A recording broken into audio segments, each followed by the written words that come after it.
हाँ बेटा, कुछ दिख रहा है? जी सर। आप मैसेज यस करके सर, बता दें, सुनाई नहीं देगा। सुनाई दे रहा सर। दिख दे रहा है।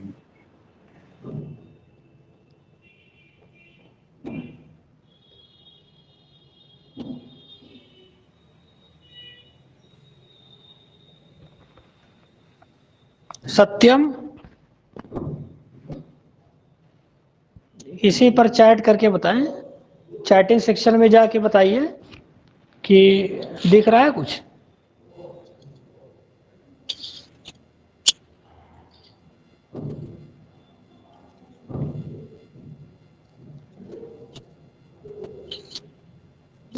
बहुत महीन कह देते का। हाँ। अभी कितने लोग आए हैं? जरा सा कॉल कर दीजिए।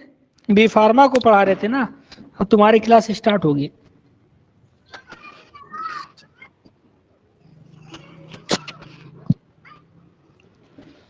दिख रहा है।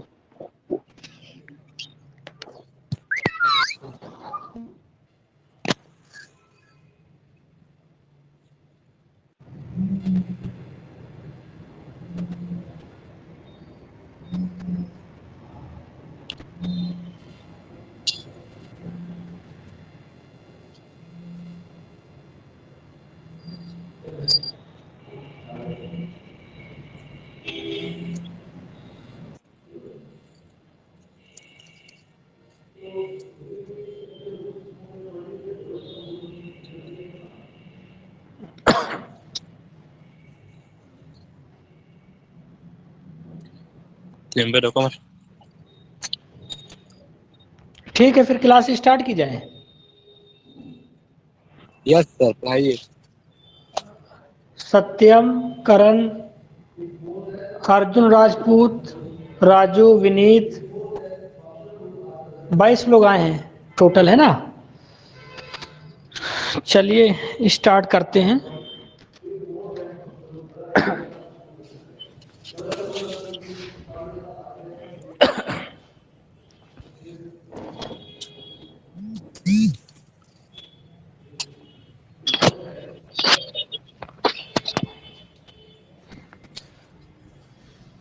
यहाँ पे दिखाई हो जाए।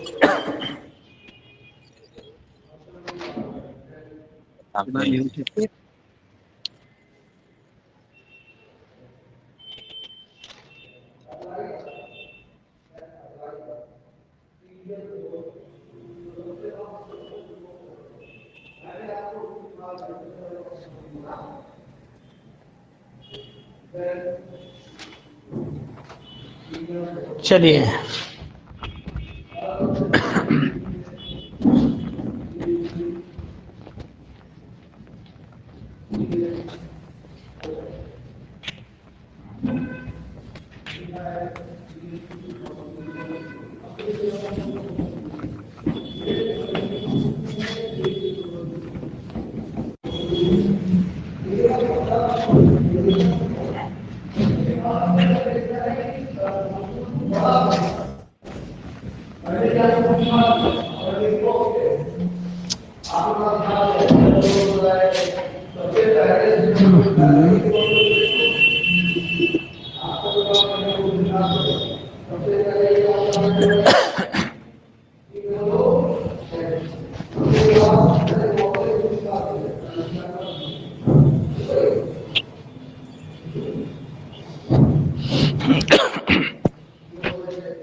चलिए देखते हैं रिस्पिरेटरी सिस्टम।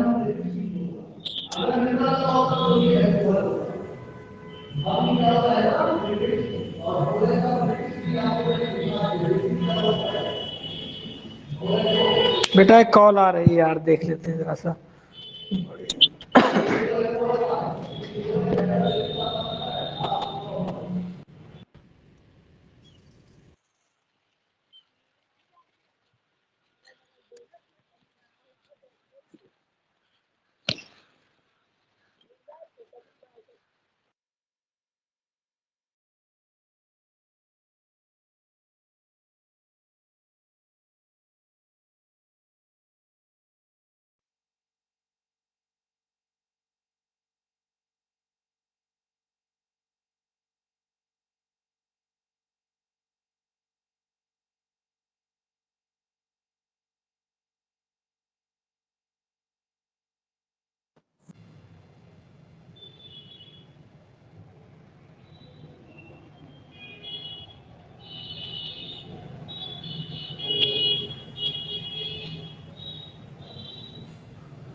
बस स्टार्ट करने जा रहे हैं 2 मिनट के अंदर।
चलिए बेटा स्टार्ट करते हैं रिस्पिरेटरी सिस्टम।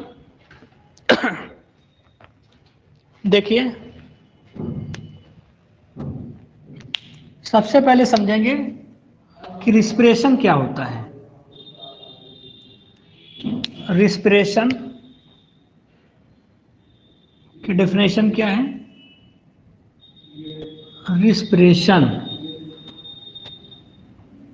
एक शब्द यूज करते हैं इसके लिए, कंबशन ऑफ फूड पार्टिकल।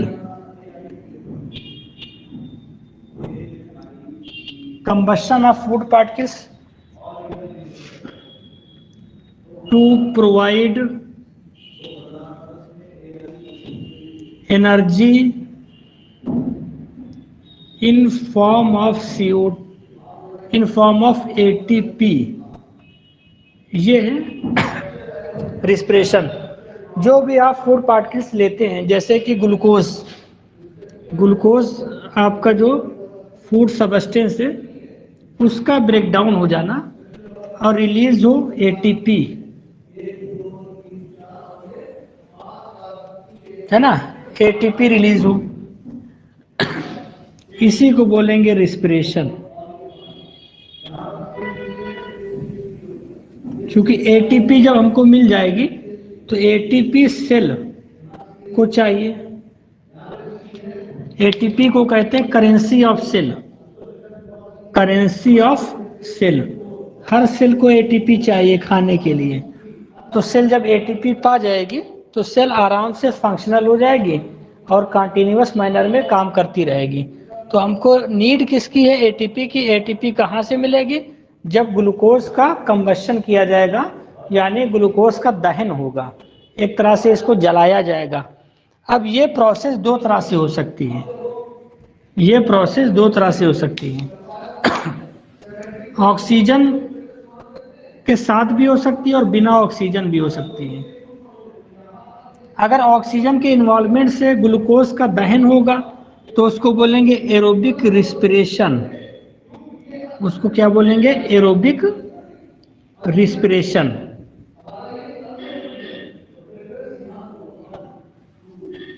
और अगर ऑक्सीजन के बिना ग्लूकोज का दहन होगा तो उसको नाम दिया जाएगा एनएरोबिक रिस्पिरेशन।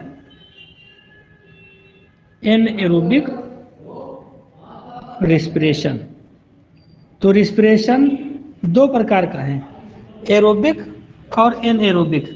एरोबिक में ऑक्सीजन का इन्वॉल्वमेंट होता है और एनएरोबिक में ऑक्सीजन का इन्वॉल्वमेंट नहीं होता है। ह्यूमन बॉडी के अंदर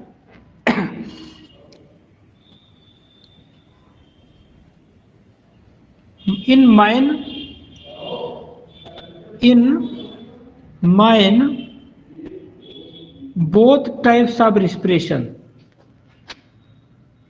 both types of respiration occurs।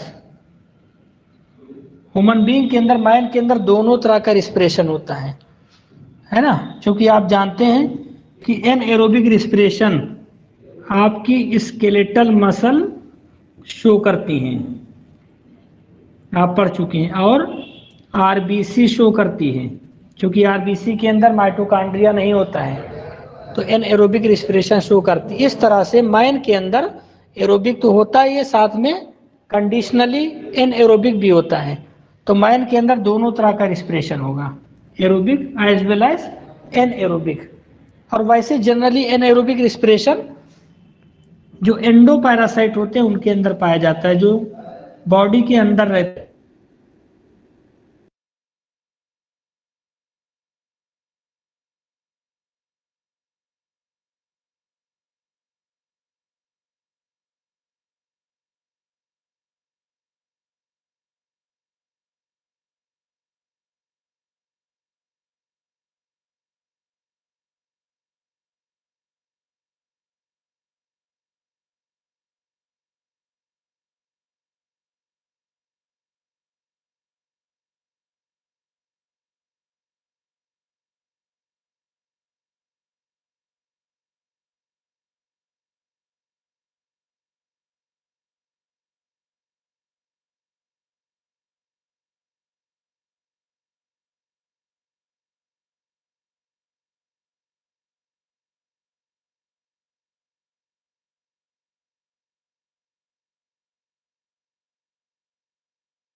हाँ बोलो विनीत।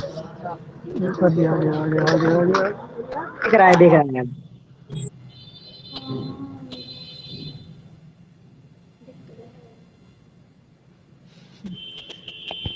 कुछ दिख रहा है बेटा?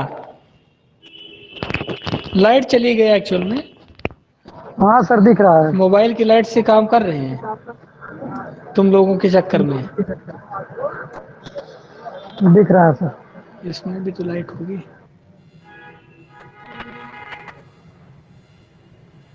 अरे इधर से आएगा। अच्छा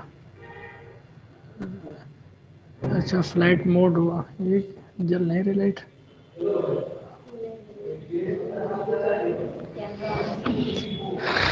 क्या किया जाए बताइए, इतनी लाइट में पढ़ा दे? लाइट चली गई। पढ़ाइए सर, दिख रहा। अमर राजपूत, राजू अरुण यादव, राजपूत। करण सोनी, कुछ रिप्लाई करो पढ़ाइए यार। सर, पढ़ाइए सर, पढ़ाइए। अभी इतनी बढ़िया क्लास हो गई बी फार्मा की, 1.25 हम घंटे लोगों का चली है। सर, हम लोगों की सर तुम लोगों नसीब ही के टाइम खराब है। नाटक शुरू। नसीब ही खराब है सर। बहुत हल्का दिखाई दे रहा है ना। तभी सर आपकी आवाज हम लोग सुनेंगे ना, समझा दीजिए सर। डाल दे कुछ है राशि मध्ये रे।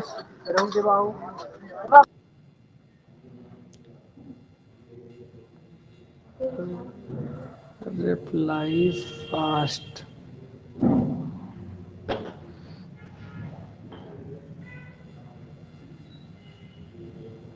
लाइट भी देखो चली गई है। कोई टाइमिंग है क्या इतनी? ठीक है,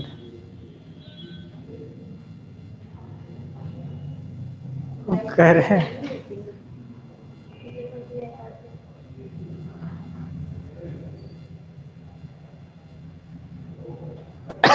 जो एक मोबाइल हमारे पास और है, कह रहे पढ़ा दीजिए।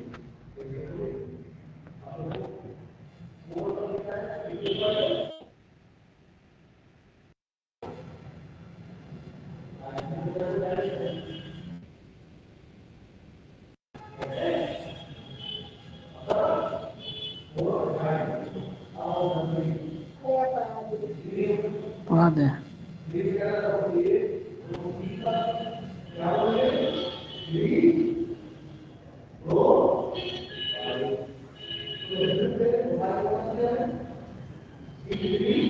उधर वहाँ साइड में लो मैम, ये भी पकड़ो फिर जरा सा। बहुत आप यहीं खड़ी रहो, इधर से देखो एकदम अच्छा दिखेगा।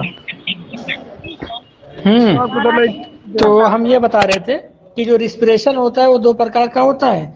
ऑक्सीजन की अगर रिक्वायरमेंट होगी तो उसको बोलेंगे एरोबिक रिस्पिरेशन, और अगर नहीं होगी विदाउट ऑक्सीजन रिस्पिरेशन होता है, that is called anaerobic respiration.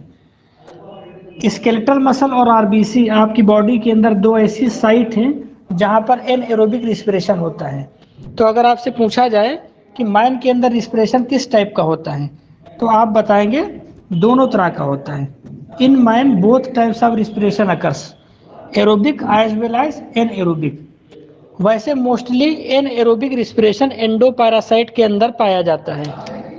Endoparasite ऐसे पैरासाइट होते हैं जो इनसाइड द बॉडी रहते हैं, जैसे कि टीनिया सोलियम, आइस्केरिस, इनके अंदर मोस्टली एनएरोबिक रिस्पिरेशन पाया जाता है। तो ये रिस्पिरेशन आपका क्लियर हो गया कि रिस्पिरेशन क्या है। Combustion of food particles to provide energy in form of ATP. ये दो तरीके से हो सकता है, एरोबिक और एनएरोबिक। ठीक है, इसके आगे चलते हैं हम लोग। ये सब आप पढ़ चुके हैं, फटाफट रिवाइज करो।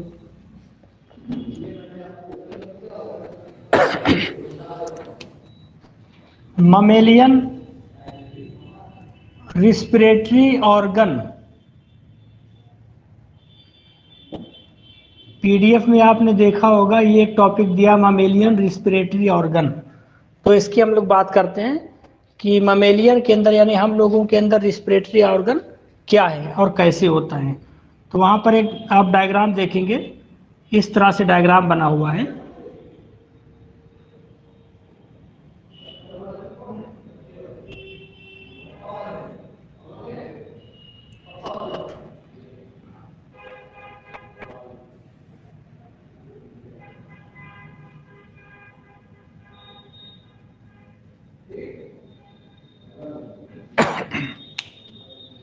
इस तरह से एक डायग्राम बना हुआ है।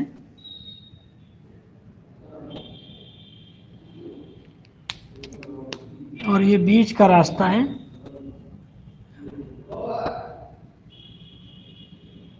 ये जो पार्ट है नीचे वाला भाग, इसको आप ओरल कैविटी बोलते हैं। डोर में बंद कर दीजिए।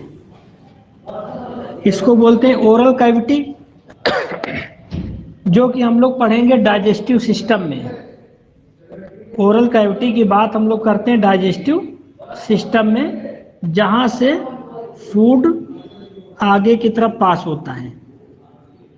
और ये जो रास्ता है, ये वाला रास्ता, इसको बोलते हैं नाइजल पैसेज। इसको क्या बोलेंगे? Nigel passage. चलो, लाइट आ गई बेटा? चलिए दिख रहा है ना साफ? ये नाइजल पैसेज है, क्लियर?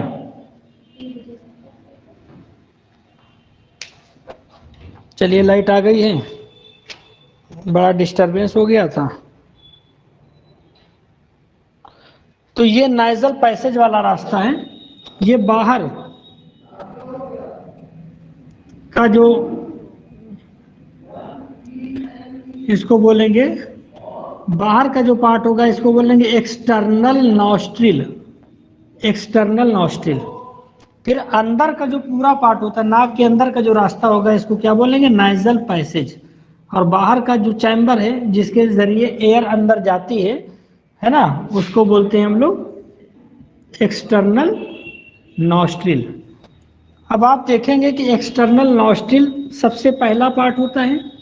सबसे पहला पार्ट रिस्पिरेशन में एक्सटर्नल नॉस्ट्रिल है। और एक्सटर्नल नॉस्ट्रिल से जैसे ही एयर अंदर जाएगी, तो ये एक फूला सा स्ट्रक्चर नाक वाला आपको दिखाई देता है।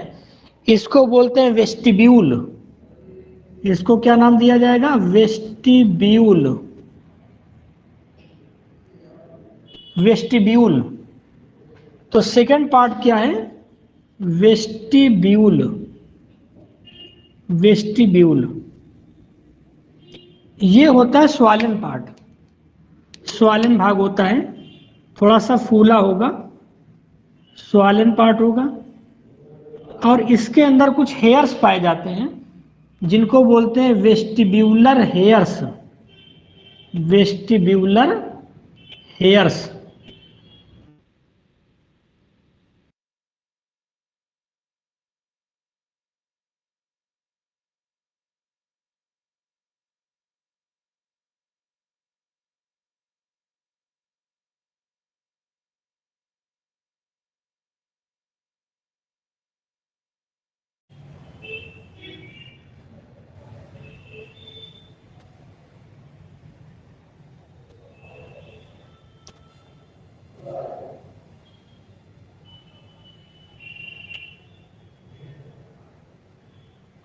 बेटा दिख रहा है?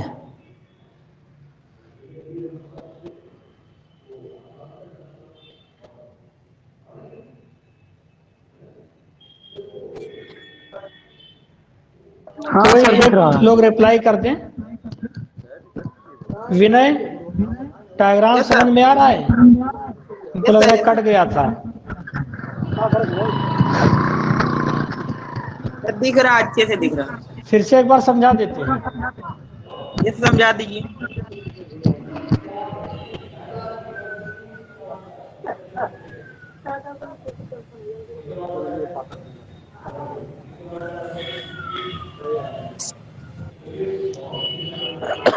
चलिए एक बार फिर से समझ लीजिए पूरा डायग्राम।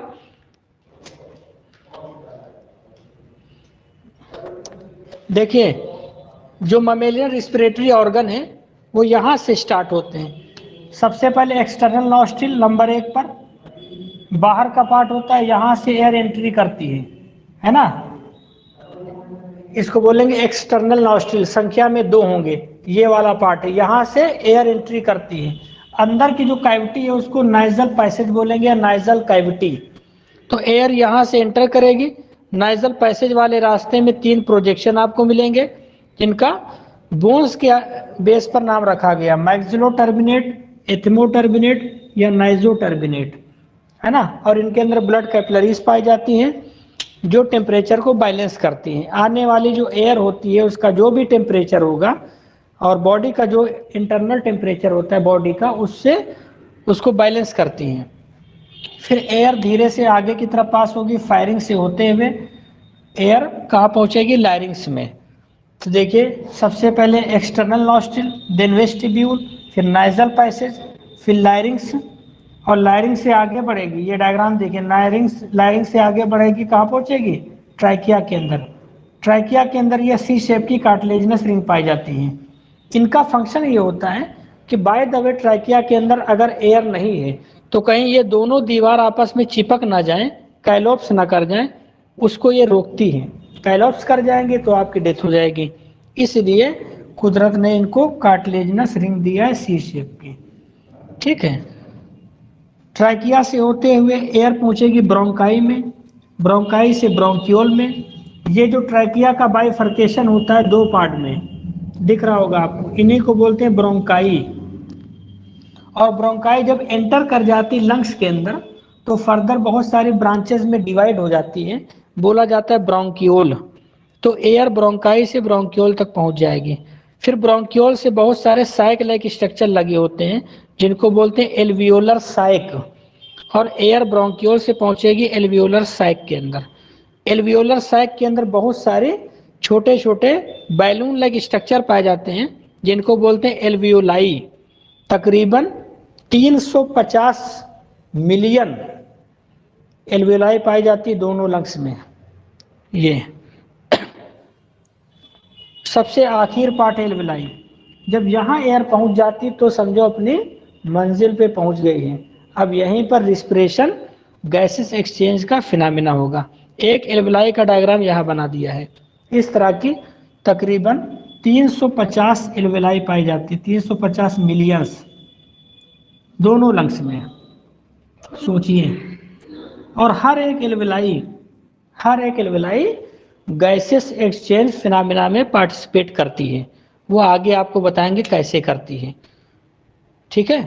तो यहाँ पर आके पूरा रिस्पिरेटरी सिस्टम कंप्लीट होता है। ये इतने रिस्पिरेटरी ऑर्गन हैं जो रिस्पिरेशन के प्रोसेस में पार्टिसिपेट करते हैं, भाग लेते हैं। इसको बोला जाता है ममेलियन रिस्पिरेटरी ऑर्गन। ठीक, ये सारे आप राइट डाउन कर लो, डायग्राम बना लो। ठीक है, आज के लिए बस इतना रहने दीजिए। और आज काफ़ी दिक्कतें रही, लाइट वेट भी चली गई थी। कल हम लोग आपको कंटिन्यू कराते हैं।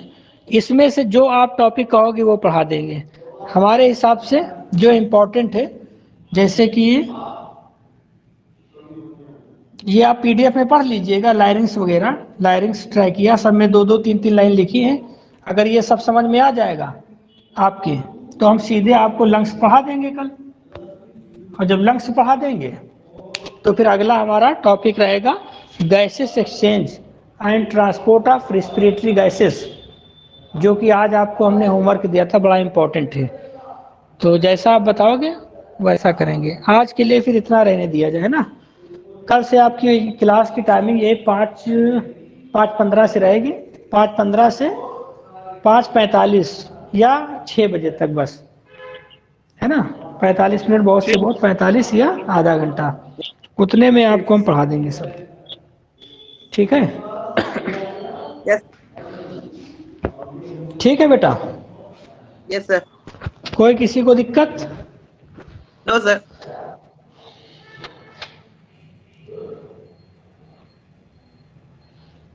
समझ में आ गया है? आज का इतना Yes, sir. टॉपिक क्लियर है आपका? Respiratory Yes, sir. ऑर्गन सारे क्लियर हैं? कौन किससे अटैच है ये सब पता है? एयर Yes, का sir. जो ट्रैक है ये क्लियर हो गया? प्रियंका जी सर। और बाकी सब लोग चैट में ओके लिख के भेजें अगर समझ में आ गया हो। Yes sir.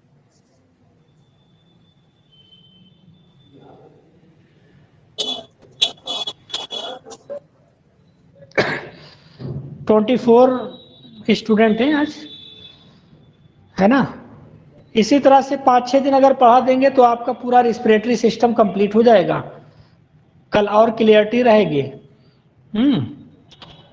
जी सर। तो ये 1 महीने में पूरे जितने भी सिस्टम बचे हैं, 4-5 सिस्टम, वो सब पढ़ा देंगे। चिंता करने की कोई ज़रूरत नहीं है।